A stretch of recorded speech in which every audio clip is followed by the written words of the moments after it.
So hello guys, आज म तपाईहरुलाई भन्न जान्छु एउटा सर्ट स्टोरी। त्यसको नाम हो लस्ट बर्ड फाइन्ड्स फ्रेन्ड। सुरु गरौँ।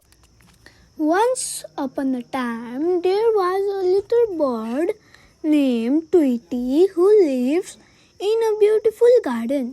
एक दिन चाहिँ त्यहाँ एउटा सानो बर्ड, त्यसको नाम चाहिँ ट्विटी थियो। त्यो चाहिँ ब्युटिफुल गार्डनमा बस्थ्यो। One day Tweety flew too far and got lost.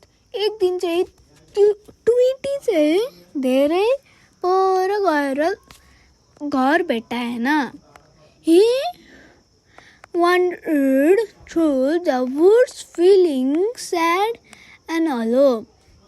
उसले चाहिँ वन्डर गर्यो woods feeling sad and alone. Just as he was about to give up hope, a kind squirrel named Sammy found him and offered to help.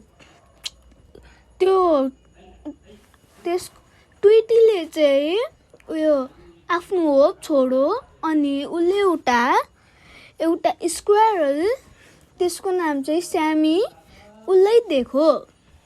Sammy led Tweety back to the garden where they became the best of friends.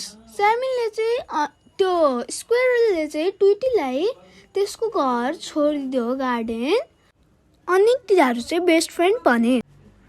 From then on, Tweety never flew too far from home, and he and Sammy spent their days playing and exploring the garden together.